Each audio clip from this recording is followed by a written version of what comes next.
Welcome to the first edition of That Was the Woke That Was, a review of recent woke idiocy. The first edition will focus on the wokeness in rock and roll. Before we begin, please like, comment, and subscribe to the channel.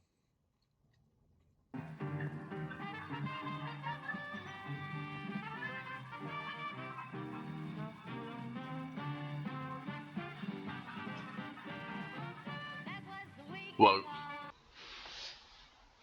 Okay, so the first story is about the UK band British Sea Power, who have decided to remove the British part from their name. So now they're just Sea Power. They said they did this after much reflection and soul searching. Why the woke have to always be so over dramatic, I'll never know. It's up there with I don't usually do this, but I feel I must. When someone posts something ubiquitous on social media, something everyone else is posting, all the media are ratifying. They always have to try and make themselves out to be a martyr in some way. So the band said the name was ironic initially. Anyway, it was kind of a dry humour at Britain's naval past, etc. And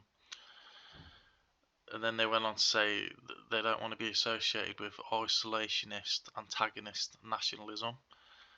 They've always been internationalist in their mindsets, and something made clear in songs like Waving Flags and Anthem to pan-European idealism.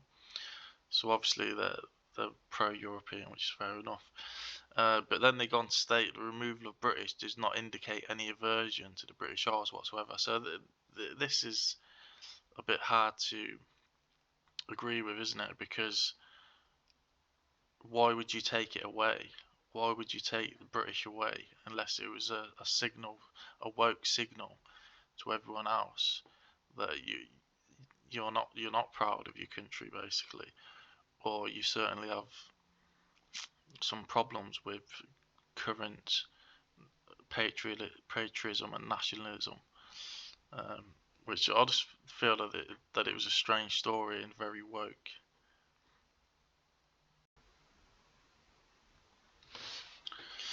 Okay, so the next rock and roll wokeness is Mumford & Sons Winston Marshall, who was quit, quote unquote, to avoid self-censorship. So basically this all stemmed from him giving a tepid endorsement to the Andy No book, which is about Antifa. It's actually, I'm halfway through it now, the audio edition. It's a good book so far. There's some good journalism in there. If you don't know, Andy No was reporting on Antifa and he was beaten up by them pretty viciously. You can see it on YouTube, etc. So then he went and wrote a book about them. So this caused the mob to attack Winston Marshall, and he said he regrets the distress to his bandmates caused by his tweet. I mean, it's ridiculous because the tweet didn't cause it, the mob coming after him caused it. I mean, it's ridiculous that people would want him kicked out of the band who would go after him for endorsing a book that he liked.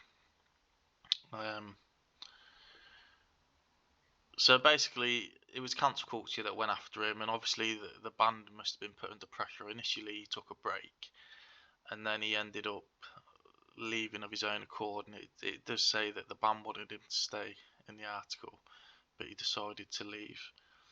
I thought that their tweet that they put out about him, we wish you all the best for the future, win, and we love you, man.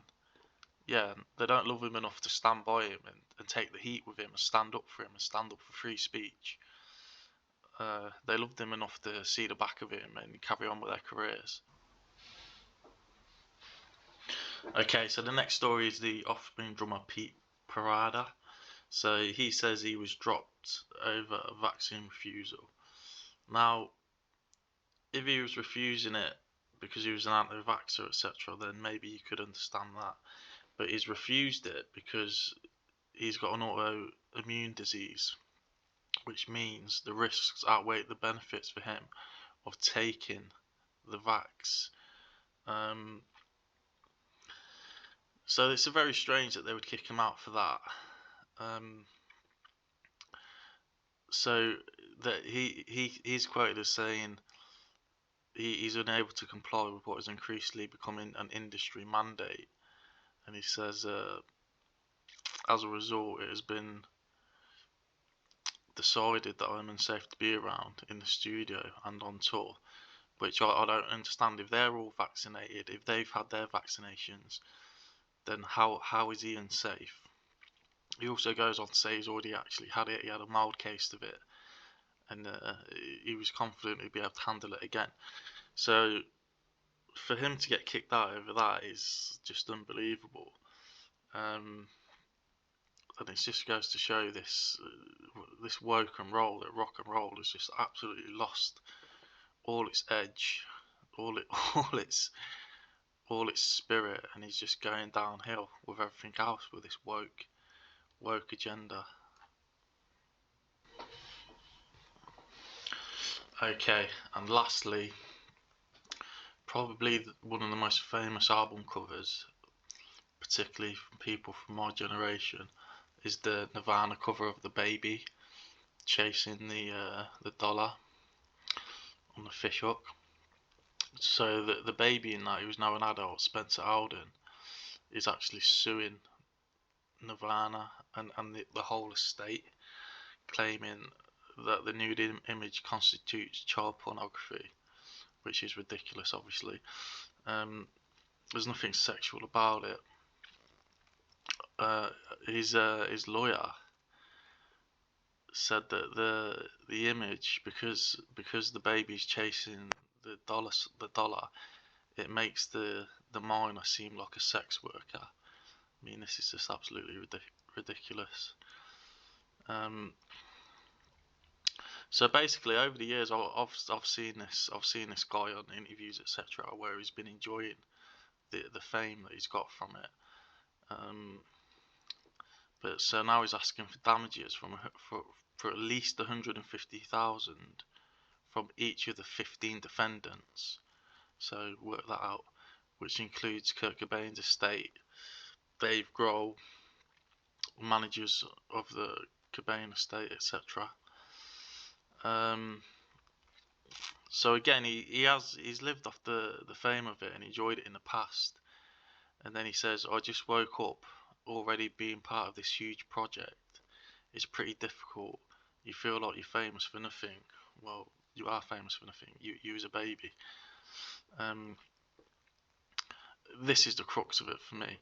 It's hard not to get upset when you hear how much money was involved. So the irony that in 91, the early 90s, that Nirvana were kind of this anti-capitalist, leftist band singing about things like this, and they made this great album cover to represent it. And then 30 years later, the baby is literally chasing their money. The irony of that is pretty great, and in my opinion, pretty woke. And with that,